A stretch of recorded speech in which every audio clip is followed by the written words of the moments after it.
为什么狂打鸡血的衡水教育模式会感染全国？真自我与假自我的概念有什么价值？一个人脆弱和暴怒的本质是什么？应对各种考试的心法又是如何？今天我们继续读《巨婴国》这本书。今天的读书章节中有以上问题的答案。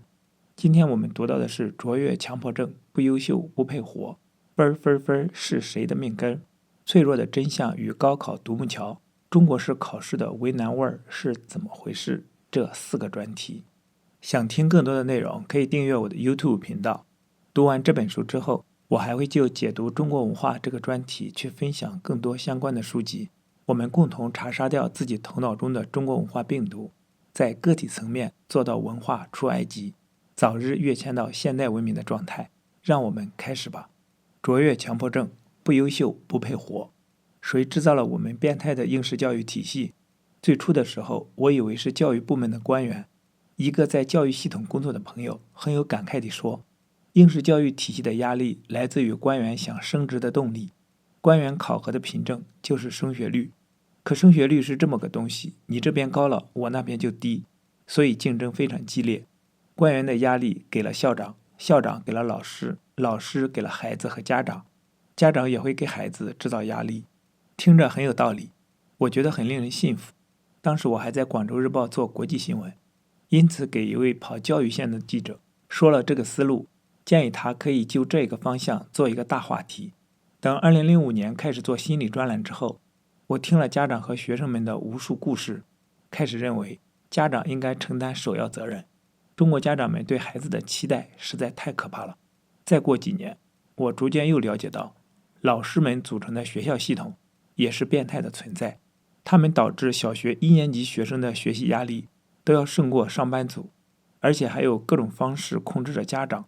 让家长监督孩子。比如每个家长每天至少收到3条短信，被告知你的孩子在学校表现如何，特别是成绩如何。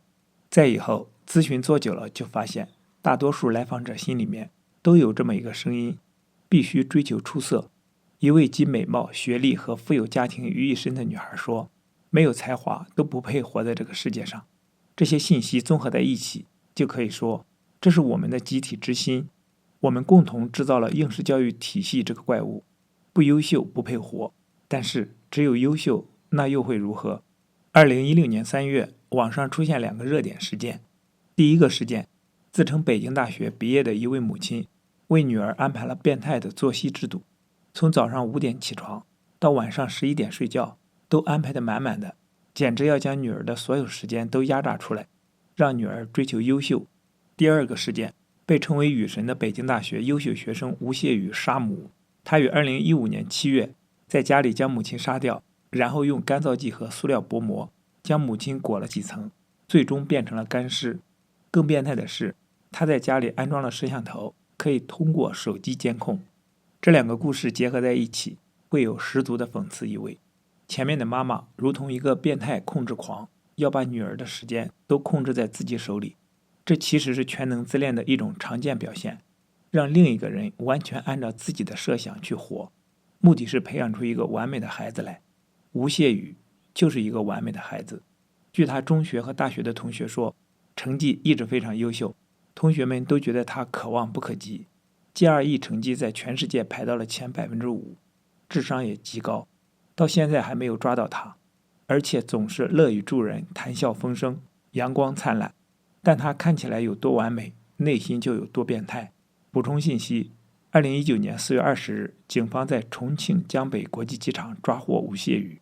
2024年1月31日，福州市中级人民法院遵照最高人民法院下达的执行死刑命令，对罪犯吴谢宇执行死刑，终年29岁。如果没有一颗正常健康的心，这样的优秀又有什么意义？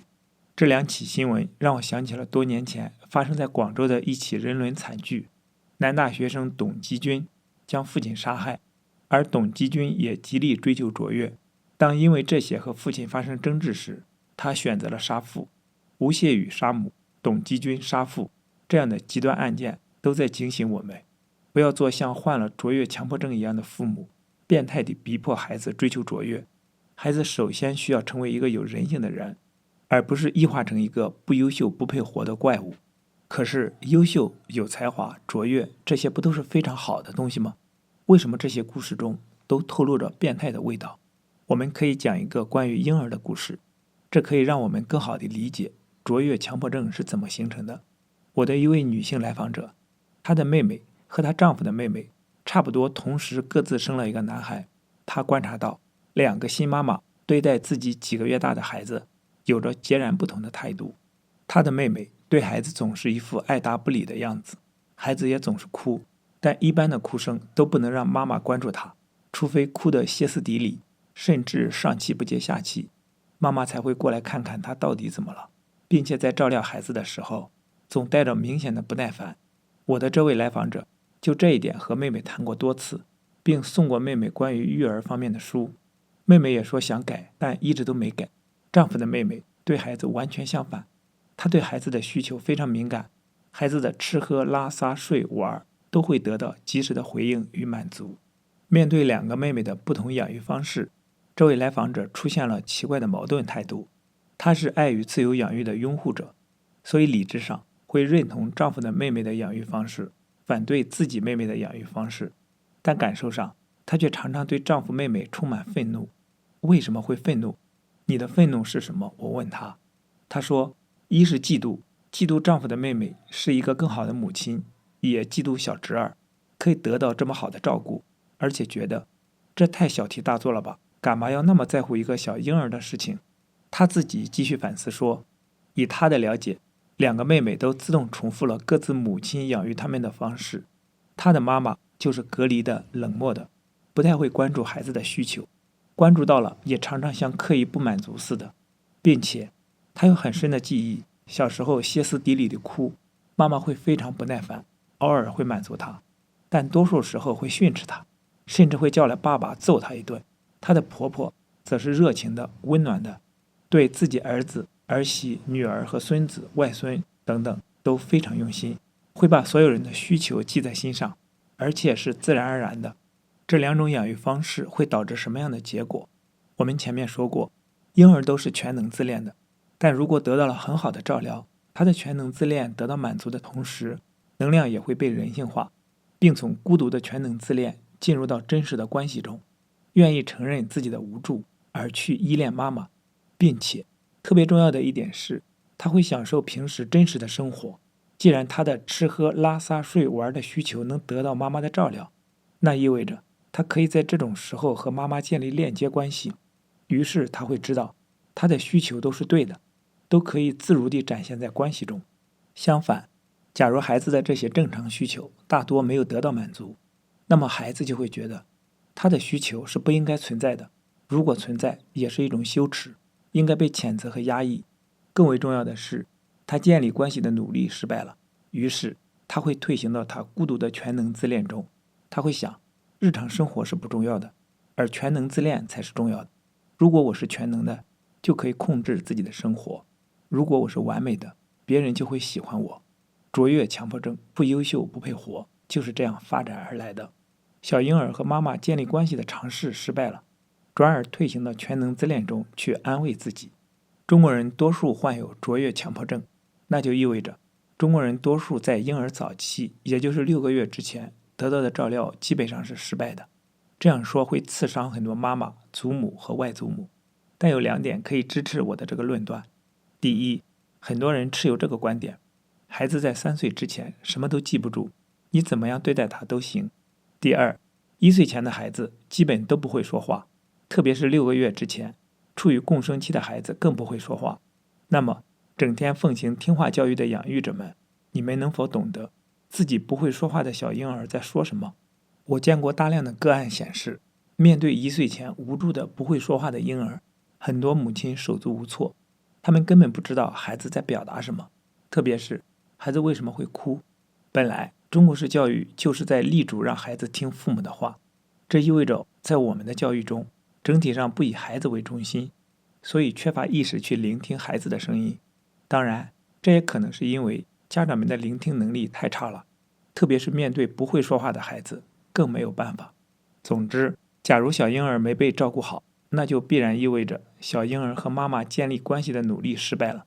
这会导致他们仍将待在孤独中，用全能自恋来安慰自己。比如我这位来访者就有严重的全能感，经营着一个厂子的他，发现自己简直什么事都要控制，都要管，而且要做就必须做到完美，否则出现漏洞，他会忍不住攻击自己。同时，他也不信任别人，他发现自己简直都没有必要请会计，因为会计把账目交上来后，他还会自己再算3遍。他也不会信任丈夫，丈夫是负责管人的，而她总是挑剔丈夫。丈夫虽然是好脾气，但也偶尔会忍不住和她大吵。上学读书的时期，她也有卓越强迫症。当考试失败，她就有生不如死的感觉。高考失败后，她整整有3年时间处于崩溃中。中国人对卓越、优秀乃至完美的追求就是这么回事。它源自全能自恋，是一个孤独的游戏。因为是孤独的游戏，导致这样一个问题，也就是虽然中国人的成绩还不错，但是创造能力很差，甚至高分低能。因为真正的能力建立在关系中，你必须深入到关系中，放下自己的种种成见和预判，去触碰事物本身的道理，尊重事物本身的存在，而不是将你的想象和判断强加在事物之上。这样你才能和事物建立起关系来，并且你会乐意放下自我，去尊重事物的本质与规律，从而才有了真正的能力与创造。可以说，婴儿初期和妈妈关系的质量，决定了一个人和其他万物建立起关系的质量。弗兰克说，投入地去爱一个人，投入地去做一件事，幸福就降临了。幸福必然是来自关系，而能力哪怕真的达到神的级别，如果你是孤独的，那一样意味着可怕的痛苦。吴谢宇的故事是一个极端的例子，但非常有说服力。分，谁的命根？自我有2种，真自我、假自我。有真自我的人，他的心理与行为从自己的感觉出发；有假自我的人，他的一切围绕着别人的评价而构建。有真自我的人，他知道自己要什么，并且即便没有要到什么，他仍然有一种内在的自我价值感。有假自我的人，不管他的欲望看起来有多强，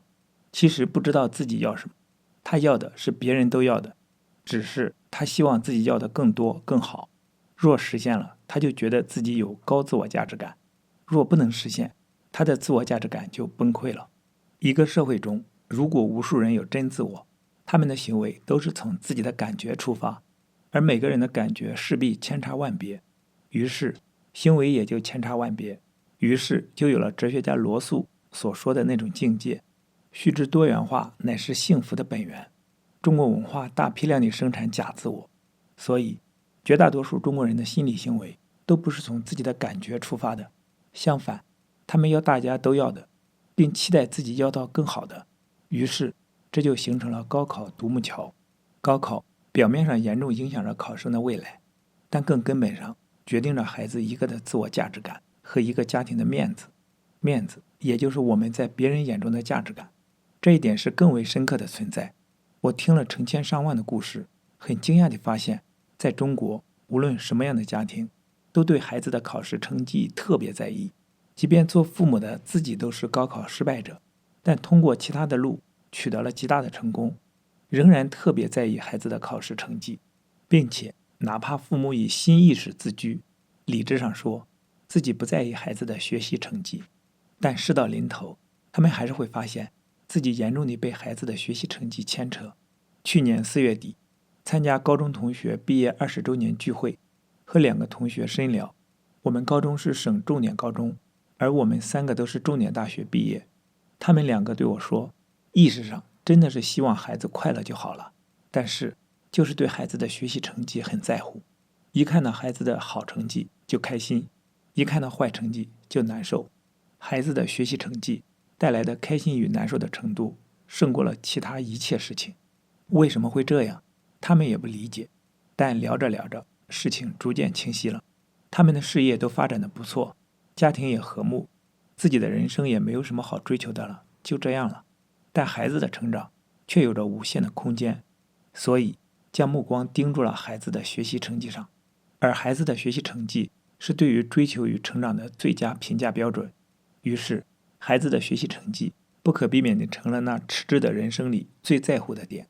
那一刻我在想，天啊，孩子的成绩竟然成了父母的信仰。今年4、5月的时候，和一个来访者做咨询时，更进一步地明白了这到底是怎么回事。她是一位妈妈，孩子上小学2年级，她也是意识上觉得孩子是否快乐才是最重要的，但是孩子的成绩就是严重地牵扯着她的心。现在的老师都懂得这一点，于是每天给家长发短信，告诉家长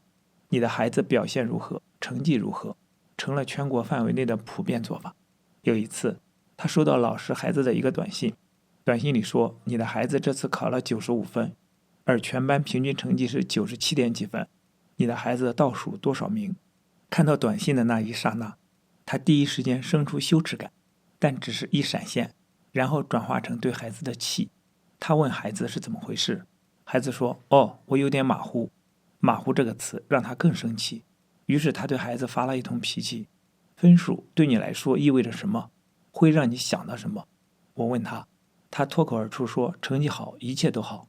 这是什么意思？我再问他，他想了想说成绩好，老师会喜欢你，同学会羡慕你，家长高兴，一切都变得顺利而简单。但成绩不好，你会失去这一切。如果失去这一切又会如何？我继续问。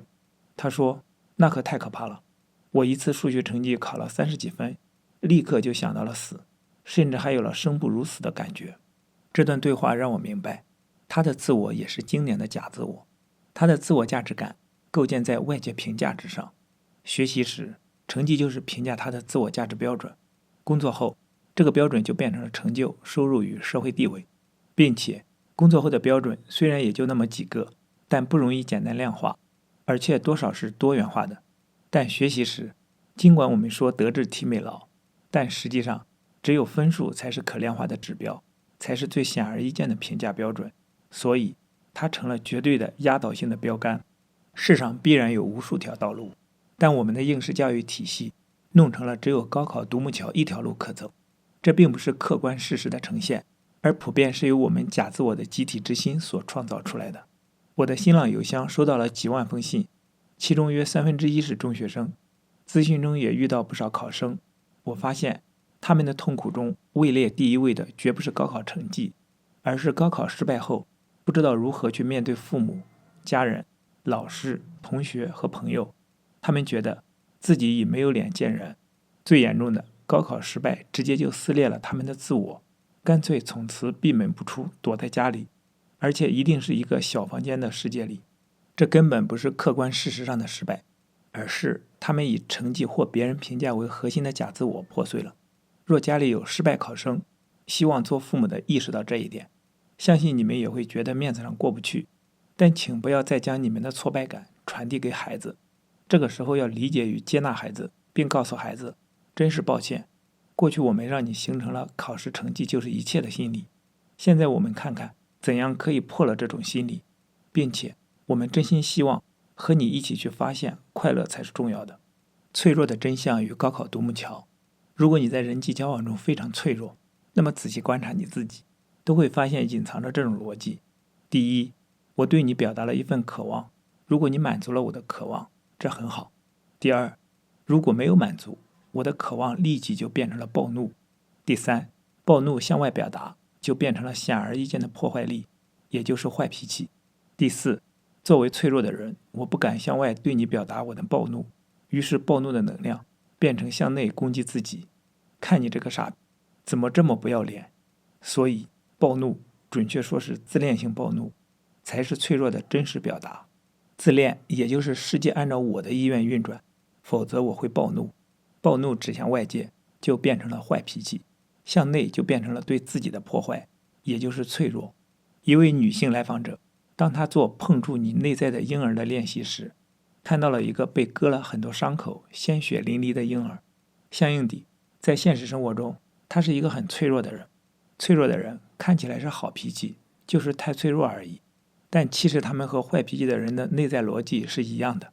比如这位女子在咨询中向我提了一个请求，我没有答应她，她的内心立即就有了狂怒，但她怕这份狂怒破坏关系，所以立即压抑了下去，转而变成了对她自身的猛烈攻击。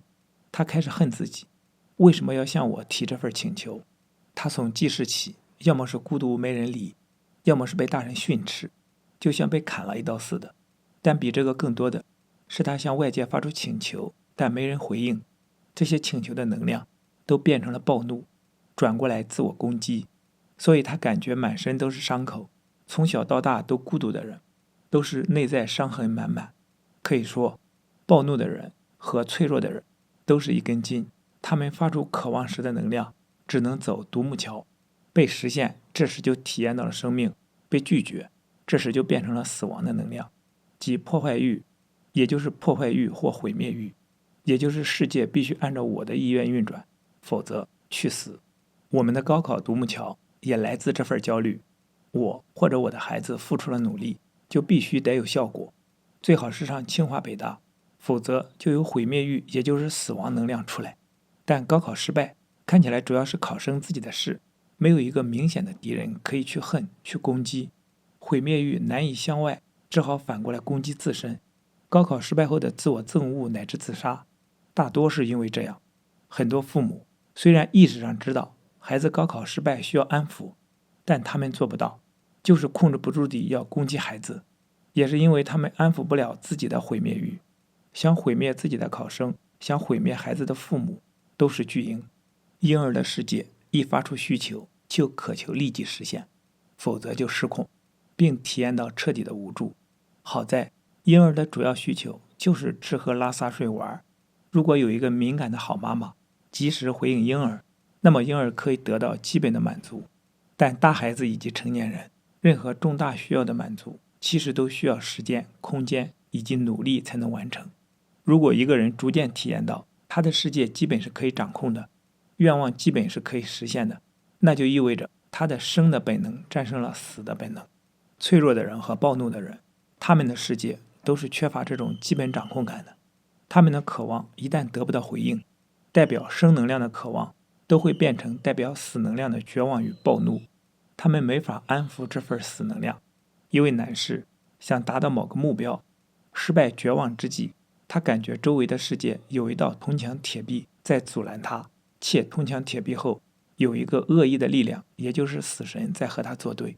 他发怒，用头撞墙。这样做的隐喻是，我要把这个和我作对的死神给撞死。这就是一个直线式的能量，要么实现生，要么受阻死，不能绕弯，不能掉头。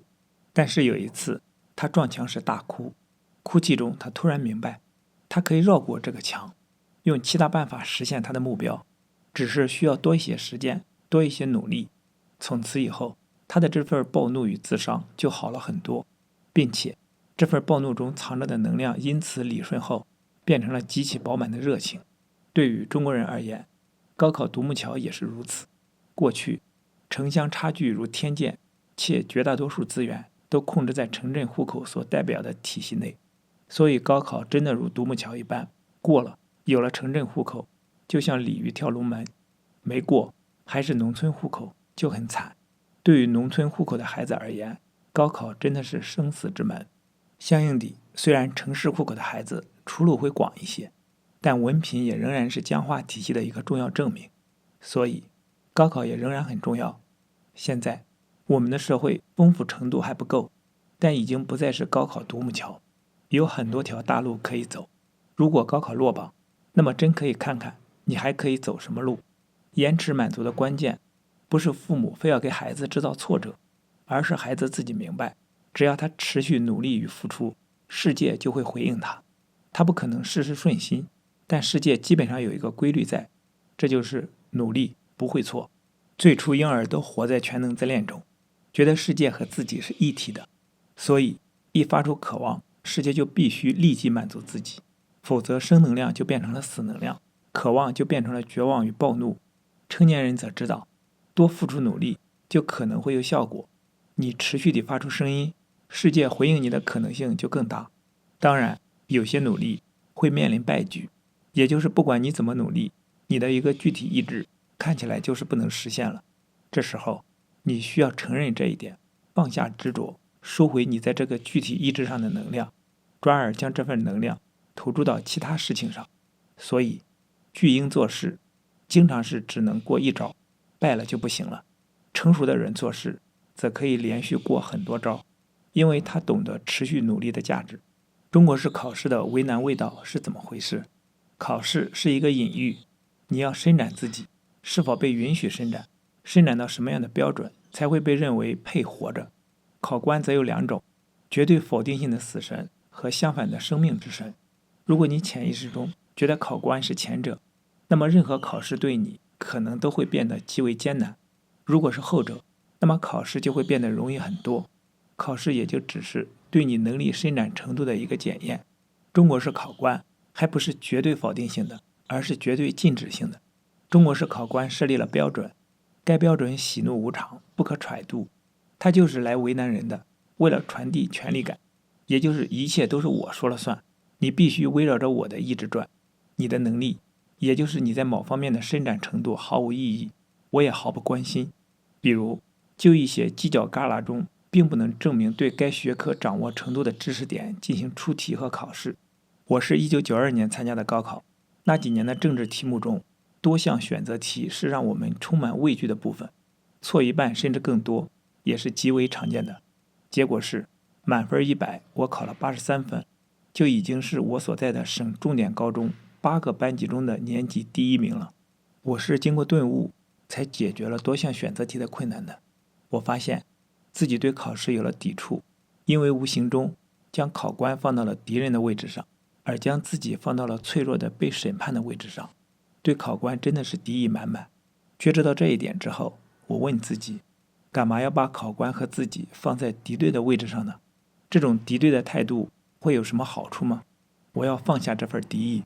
于是我发展了一个考试的技巧，就是站在考官的角度看问题，问自己，如果我是考官会怎么出题？结果到了一种可怕的地步，我拿到政治试卷看了几个多项选择题之后，仿佛可以感觉到这个出题人是严厉的还是宽松的，以此来调整自己对做题时的尺度。但我这种考试技巧本身也成了一种悲剧，这不是对我知识掌握程度的测试，而真是来为难我，来考验我对出题人的揣度能力的。说白了，像是太监和大臣要揣摩皇帝的心思，也像是孩子要去揣摩父母的心思。所有孩子都渴望获得父母的认可，父母就是孩子最初的考官，并且孩子会把父母的考官形象纳入自己的内心中，成为他的内在考官。弗洛伊德的超我也就是从这一点发展的。父母是鼓励孩子伸展自己，还是禁止孩子的伸展，而且用自己的好恶管束孩子，这至关重要。前者鼓励孩子做自己，后者要求孩子按照自己的来，这就是妥妥的巨婴范儿。我一直都是考试机器，每到大考必超常发挥，这要感谢父母给了我相当的自由。从小到大，我从父母那儿没挨过打，没挨过骂，要10块给12，甚至15，人生的大小选择基本也都是我说了算。所以父母作为我生命最初的考官，是祝福性的，而不是禁止性的。多位来访者学习能力极佳，但考试能力极差，他们在考试中都有这样的时刻，突然间觉得试卷上满满的恶意，然后心生恐惧，就没法发挥了，感觉被冻住了。一位女士在一次职业技能考试中，接连几道题做不上来，整个人立刻就慌了，随即发现对整个考试失去了信心。这时她心里冒出一句话，我认了，我输了，出题人，这次你赢了。其中有2人不禁想到，父母凶狠的眼睛在盯着自己。其中一位女士甚至总结出，每当她考好，父亲就会极不高兴，而考砸了，父亲则幸灾乐祸。故事到了这种地步，就像是绝对否定性的了。这毕竟是少数，多数还是绝对禁止性的，也就是你不能自由发挥。但如果你让我高兴，我还是愿意奖赏你。有时候这种认可会变成，无论你怎样，我都不认可你。一位男士说，他小学时有一次考了98分，兴高采烈地给父亲看试卷上的成绩，结果父亲说，你看你马虎的，如果那道题认真点，你就可以考100分了。他想想，是啊，父亲说的对，下次要认真。下次他果真考了100分回来给父亲看，不料父亲却说别骄傲，这让他失望至极。中国式的考试充满绝对禁止的意味，过去的八股文，现在的应试教育体系都像是故意为难人似的。很讽刺的是，心理咨询业内的一个专业考试本来极好，但逐渐也变成了绝对禁止性的了。为难程度高得让人望而生畏。顺便也说一下我的一个焦虑，从2005年写心理专栏，其中相当一部分文章是分析新闻人物的，这引起了业内人士的一些不满，特别是开始玩微博后，我的这些文章引起了一些业内人士的强烈抨击。因为这些，我多次和专业人士探讨，我分析新闻人物有没有违反心理咨询师的职业道德，最终达成的共识都是这样做是有争议的，但没有违反职业伦理。现在看，其中一些抨击特别带有强烈的情绪色彩，恨不得将我从心理咨询界扫地出门，真是透露着强烈的绝对禁止性的味道。本来的职业道德是75分，但他们恨不得把这个分数拔高到100分，而这时他们就会觉得自己是高高在上的考官，可以给别人发道德禁令了。但也还好，正因为这些抨击带给我的焦虑，导致我有一次在一个微信群里和几十个资深的心理咨询师探讨这一问题，而提出了绝对禁止性超我这个概念。中国人的考试焦虑如此浓烈，也许应该在全世界正常国家中排第一，也该有一本书来专门论述其中的心理奥妙。最后谈一个小技巧，如果作为考生你太焦虑，那么可以试试想象，看看你自然而然想到的考官会是什么样的人，将他的形象具体化，也许你会发现他是绝对禁止性的。那么试着转变这个形象，想象这个人曾经给过你的认可，特别是鼓励你自由伸展的那些时刻。如果不行，那么就试着换掉这个考官，将一个给过你很多理解、接纳与支持的人变成你的考官，然后去感受面对这个考官你的感觉如何。或者你也可以向我学习，去深入认识你心中的考官，也就是弗洛伊德说的超我。也许你会发现，你心中的那个由父母原型而发展出来的考官，真的是千疮百孔、虚弱、荒唐且可笑。你可以鄙视他，也可以对他生出理解与同情。好，今天的读书分享暂时到这里。今天我们读了卓越强迫症，不优秀不配活，分谁的命根儿，中国式考试的为难味道是怎么回事，这3个专题。期待在下一次的读书分享中与你再相逢。